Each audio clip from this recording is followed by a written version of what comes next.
저는 3학년 2반에서 공부하고 있는 심혜정 원우라고 합니다. 오늘은 슐라이어 마을에 대해서 오늘 함께 공부를 해보려고 해요. 처음에 이 슐라이어 마을에 대해서 이거를 슐라이어 마을에 대한 성장 배경에 대해서 저는 오늘 강의를 좀 해볼 텐데요. 이걸 처음에 제안받았을 때 조금 '할 수 있을까?' 조금 그랬거든요. 근데 말이 조금 익숙해지는 데도 조금 시간이 걸리더라고요. 슐라이어마. 네. 아무튼 처음부터 진행해 보도록 하겠습니다. 오늘은 슐라이어 성장 배경에 대해서 쪼끔 준비해 봤어요. 저는 슐라이어 마을에 대해서 아마 처음 들어보신 분들도 되게 많이 계실 텐데요. 아마 이분의 생애에 대해서 다 들으시고 나면 이분의 영향이 긍정적인 영향이든 부정적인 영향이든 굉장히 많이 퍼져 있구나 하는 것을 아마 아시게 될 것입니다. 슐라이 마오에 대해서 오늘은 철학적인 접근이라기보다는 신학적인 접근으로 한번 알아보려고 합니다.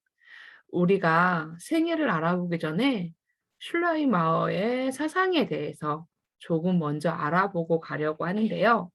이 사람의 종교는 직관과 감정이다라고 표현하고 있습니다. 여기에서 말하는 감정은 절대자에 대한 절대 의존에 대한 감정이라고 볼 수 있습니다.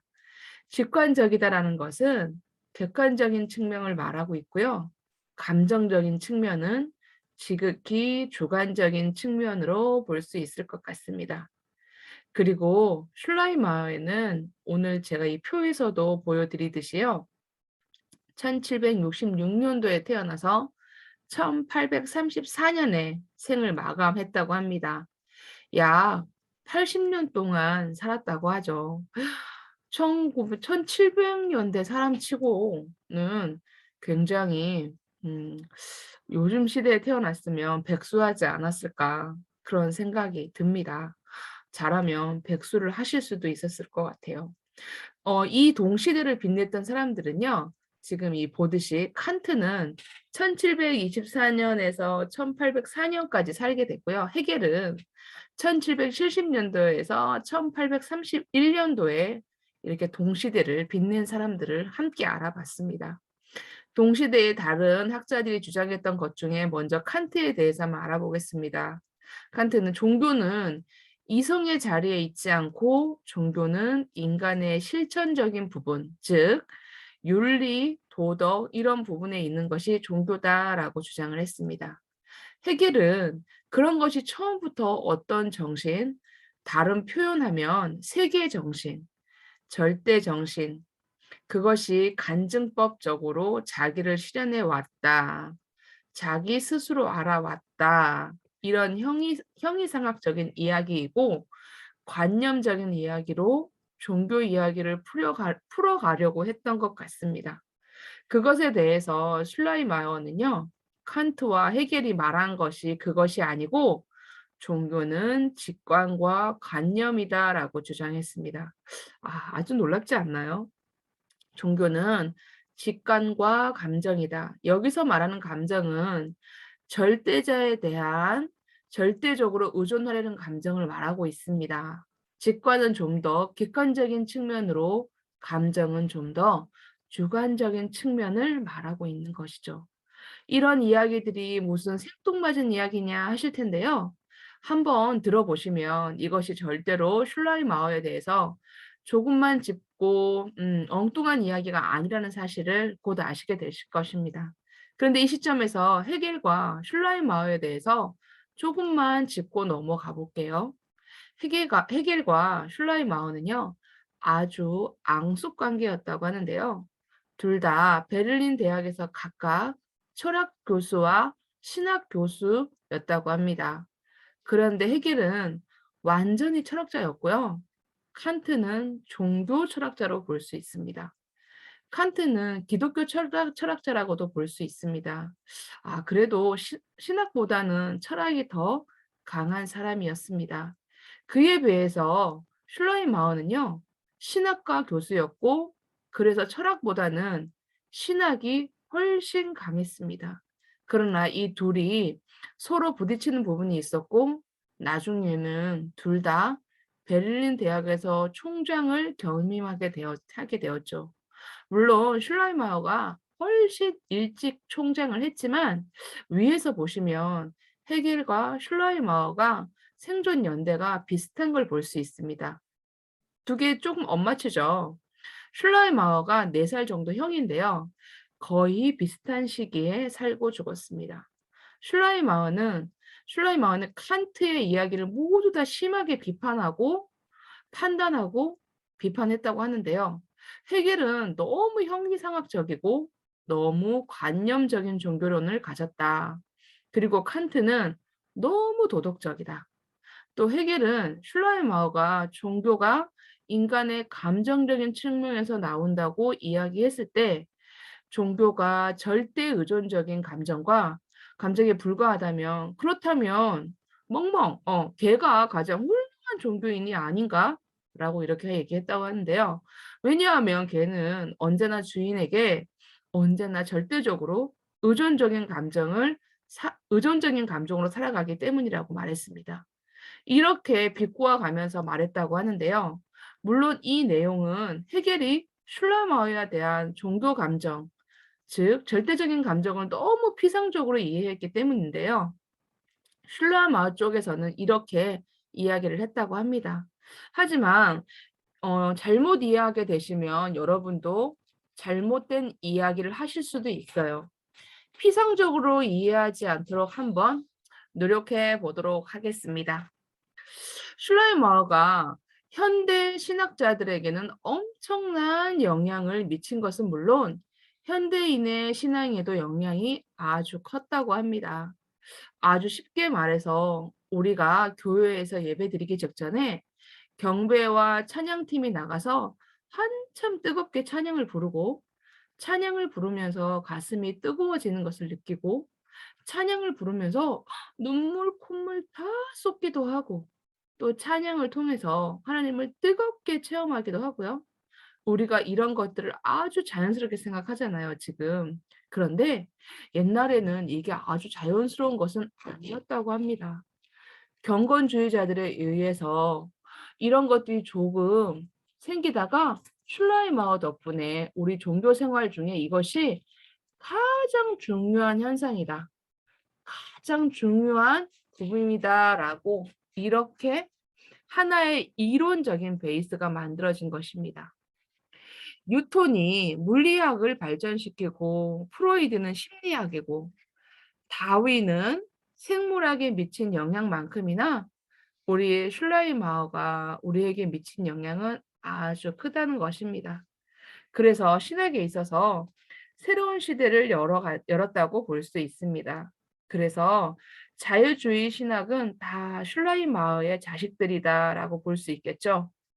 거의 200년 동안 지속적으로 그렇다고 볼 수 있습니다. 보통 이런 말을 많이 한다고 합니다. 현대 신학의 아버지이다. 자유신학의 아버지이다. 라는 말은 당연히 있고 또 현대 신학의 아버지이다. 또 낭만주의의 신학자이다. 교회의 황태자이다. 이 말에는 좀 인정하지 않는 사람들이 많은 것 같아요. 또 낭만주의의 신학자이다. 19세기의 교부이다. 이런 말도 있습니다. 전 이 이야기에 전적으로 동의하고 싶지는 않은데요. 다만 20세기의 교부는 보통 칼바르트를 말하는데 칼바르트는 아주 적극적으로 반대하는 사람들도 있지만 그래도 대체적으로 아주 긍정적인 영향을 미쳤다고 보기는 좀 어렵지 않나라는 이런 생각도 해볼 수 있습니다. 구체적인 교리적 견해보다도 그의 신학적 방법론들이 좀 더 획기적이고 큰 영향을 미쳤다고 볼 수 있습니다. 그런데 헤겔이 좀 전에 슐라이마오와 사이가 안 좋았다고 했잖아요. 둘이서 논문을 가지고 막 서로 말다툼을 하다가 나중에는 화가 나서 서로 칼싸움까지 벌였다고 하는데요. 그런 말도 있다고 내려오네요. 칼싸움까지 벌어졌다는 소문이 퍼져나가니까 둘이서 그것을 무마하기 위해서 많은 사람들이 보는 앞에서 미끄럼틀을 같이 타고 내려오는 그런 장면을 연출했다는 이야기도, 그런 후문이 있습니다. 그 정도로 슐라이 마을은 많은 사람들에게 영감도 줬지만 적들도 많이 있었던 것 같습니다. 간단하게 살펴보면 슐라이 마을은 당대의 최고의 기독교 설교자였습니다. 굉장히 말을 잘했다고 하는데요. 어 굉장히 화술이 뛰어났던 사람이고, 또 실제로 교회의 담임 목사로서 직을 오랫동안 수행하기도 했다고 합니다. 그 외에 베를린 대학의 설립에 기여했고 플라톤 작품들을 독일어로 번역하기도 했습니다. 이 화술이 되게 뛰어나다는 부분에 대해서는 아무래도 우리가 사역자들이다 보니까 성도들이랑 얘기할 기회가 많고, 또 이렇게 지금 제가 이런 강의는 아니지만 이 슐라이마이어 발표하는 이런 순간에도 '이런 말을 이렇게 하면 더 잘 알아들을 수 있지 않을까?' 그런 생각들을 계속 하면서 말을 하는 것 같아요. 그러다 보니까 이 슐라이마오도, 그리고 저희 사역자들도 '죽으면 입만 뜬다.' 그런 말들도 있지 않을까 잠시 생각해 봅니다. 슐라이마어가 스스로 그런 말을 하죠. "나에게 가장 큰 영향을 많이 준 사람은 플라톤이다." 그리고 나폴레옹이 프라시아 점령할 때까지 한 2년 동안 할레 대학교에서 교수직을 한 2년 정도 했었는데, 그 당시에 슐라이마어는 "우국지사다." 이런 평을 듣는 행동을 했고, 정치 개혁가로서 활동을 했고, 실제로 그의 장례식장에 수만 명의 베를린 시민들이 길거리에 나왔다는 이런 이야기가 있습니다. 간단하게 일생을 보면은요. 슐라이마어는 프러시아 벨라소에서 태어났고요. 그것이 오늘날의 지명은 폴란드 브루츠와프예요. 브루츠와프는 아마 처음 들어보신 분들도 아마 많을 텐데요. 바로 이곳이라고 합니다. 이곳이 폴란드의 블로츠와프라고 합니다. 이 지명도 되게 어렵죠. 외국 사람들도 우리나라 서울이나 대구 말할 때 이렇게 어렵게 말하나요? 플로츠와프라고 합니다.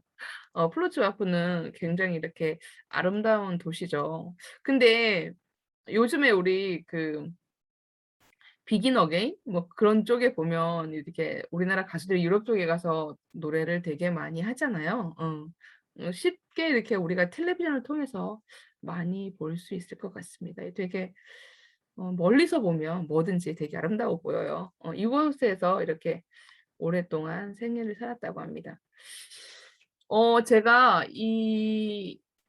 여기 슐레 마을에 대해서 알아보다가, 블로츠와프가 굉장히 아름다운 도시인데, 제가 얼마 전에 제가 여름에 이 코로나 속에서도 유럽을 다녀왔었거든요. 그래서 저도 생각이 나서 요렇게 되게 예쁘죠. 유럽의 집들이 이렇게 다닥다닥다닥 되게 잘 붙어 있잖아요.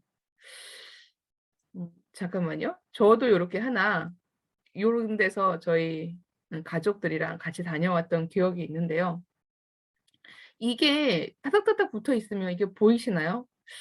이 유럽의 건축물들이요. 실제적으로 똑같이 지은 게 없어요. 저희 나라는 아파트가 다 비슷비슷하잖아요. 근데 유럽의 건축물들은 이렇게 똑같은 건물이 하나도 없더라고요. 음. 건물과 건물 사이가 굉장히 좁았고요.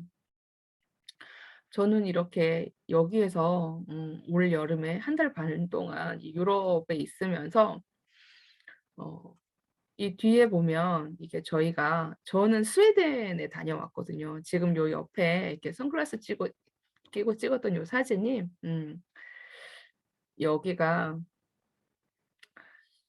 되게 유명한 곳인데, 유명한 곳에서 사진을 찍었는데 어딘지 기억이 안 납니다. 아무튼 이 보시면 이렇게 여기는 되게 이렇게 쪼끔 도시예요. 그러다 보니까 주차를 딱 봐도 주차할 공간이 없어 보이죠. 그러니까 여기에서 살면 주차를 아주 멀리 하고 걸어 다녀야 됩니다. 어 차를 가지고 있는 사람은 굉장히 많이 불편하고요. 그리고 엘리베이터가 생각보다 많이 없습니다, 이런 건물들이. 예 그러다 보니까, 그리고 옛날 건물이다 보니까 이 잠금 열쇠가 굉장히 뭐라 해야 되나, 이렇게 쪼금 철사에 이렇게 하면 좀 열리는, 좀, 그리고 소음이 바로 옆집에 소음이 너무 잘 들린다는, 그리고 창문이 굉장히 얇아요. 창문이 이렇게 예쁘게 지으려고 그랬는지는 모르겠는데 저희 나라는 암막 커튼도 잘 있잖아요. 근데 이렇게 되게 춥거든요. 유럽이. 되게 여름에 갔을 때도요. 온도가 23 4도 5도 6도 요렇게, 되게 낮에는 있기 좋았고요. 밤에는 좀 쌀쌀해지는 그런 날씨였는데 여기는 뭐 9 월, 10월 되면 또 바로 추워지니깐요. 되게 좀 그랬어요. 그래서 다녀온 결과 저는 '우리나라가 너무 좋다.' 내 나라, 내 나라 대한민국이 저는 되게 좋더라고요. 우리 여자들이 살기가 편하고요. 뭐 이렇게 분리수거도 잘 되어 있고 아파트에 사는 것도 편리하고, 저는 내 나라 내 민족이 좋더라고요. 저는 어 잠시 거기에 그냥 있는 거는 괜찮은데 거기에서 지내는 거는, 거기서 살라고 하는 건 저는 좀, 있어 보니까 내 나라 대한민국이 전 세계 어디를 가도 내 나라만한 데가 없습니다. 우리는 우리나라를 사랑합시다. 네. 신라유 마을에서 쪼끔 요거를 알아보다가 저도 생각이 나서 함께 나눠 보았습니다. 자, 다시 돌아갈게요. 신라유 마을은 음 그의 부친은 개혁교회 목사님이셨다고 합니다. 다시 말해서 칼빈주의였다는 것이고요. 근데 모라비아 교도들에게 감정적으로 깊은 은혜를 이렇게 받게 됩니다, 이 아버지가요. 여러분 혹시 모라비아 교도들에 대해서 들어보신 적이 있나요? 교회사 시간에 아마 들어본 분들도 간혹 있을 것 같고요. 모라비아 교도, 모라비아 교회, 진젠백자, 혹시 이런 이름들이 혹시 기억나시나요? 바로 그 사람들에게서 큰 영향을 받았다고 합니다. 독일에 루터 교회가 있었고 루터파가 굉장히 큰 영향력이 컸고요. 그런데 루터 교회의 사람들의 일부가 우리가 너무 지식적으로만 성경을 알아가고 삶의 변화가 없다라고 해서 그들은 필린 슈페너라는 사람이 경건주의 운동을 일으키게 됩니다.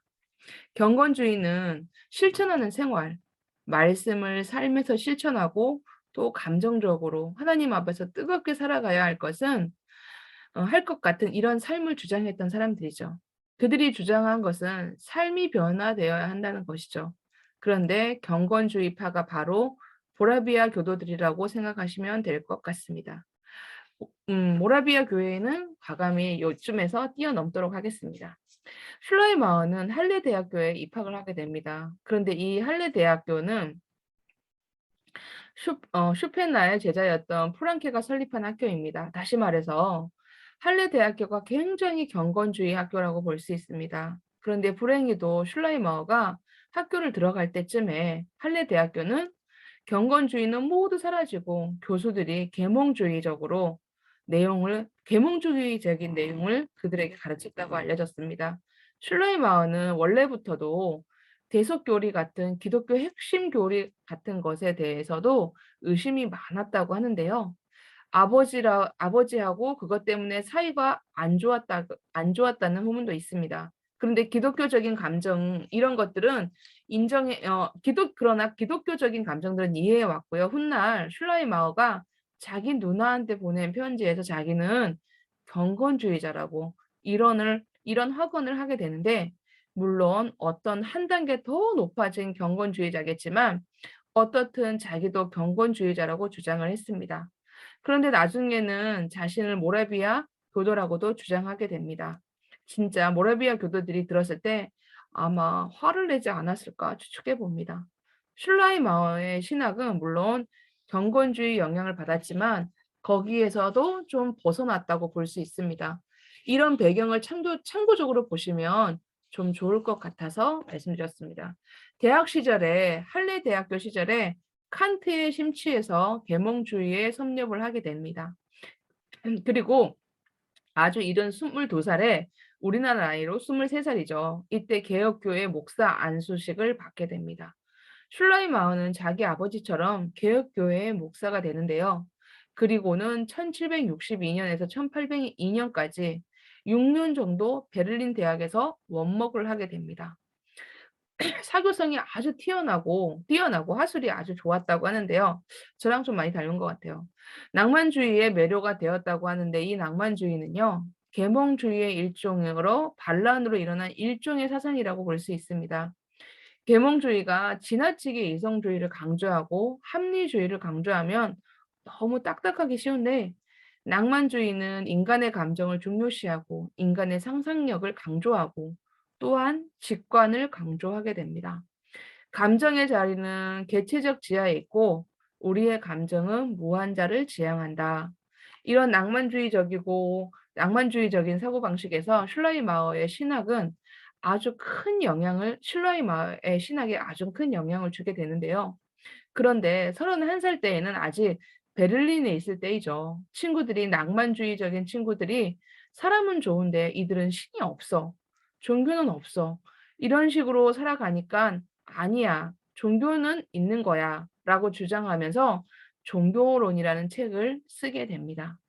종교를 멸시하는 교양인들을 위한 강연이라는 이런 책인 거죠. 처음에 익명으로 썼다가 나중에는 이 책을 써서 친구들에게 전도하려고도 썼다고 볼 수 있겠죠. 그런데 이 안에 보면 "신앙은 인간의 보편적인 감정의 문제이다. 즉 살아계신 하나님과의 직접적인 관계이다."라고 주장을 하고 있습니다. 특히 내 감정적으로 하나님과 교류하고 감정적인 내 감정 바로 그것이 신앙이다. 그것이 바로 종교이다. 그래서 경건주의적, 낭만주의적 접근을 이룬 내용이 있고 그래서 지금까지는 신앙주의는 아니지만 객관주의였다고 볼 수 있습니다. 신앙주의는 오직 신앙이 아니면 객관주의, 즉 계몽주의의 영향을 받아서 이성적으로 따져봐서 내가 이해가 되면 믿겠다는 거죠. 이런 식으로 신앙주의는 아니면 객관주의 이렇게 두 가지밖에 없던 시절에 그런 시절에 슐라이마어는 제3의 길을 제시하게 됩니다. 그것이 뭐냐면요. 바로 주관주의예요. 바로 내 안에 있는 감정. 이 감정이 하나님과 교류하는 것. 내가 하나님과 교제하고 내가 하나님을 깨달아가는 관계를 맺어가는 그 루트가 되는 것이 내 감정이다. 굉장히 주관주의적이기는 하지만 이런 주관주의를 종교주의를 굉장히 중요한 해법으로 당시 사람들에게 굉장히 중요한 해법으로 그는 제시했다고 합니다. 36살에는요. 할레 대학교의 교수가 됩니다.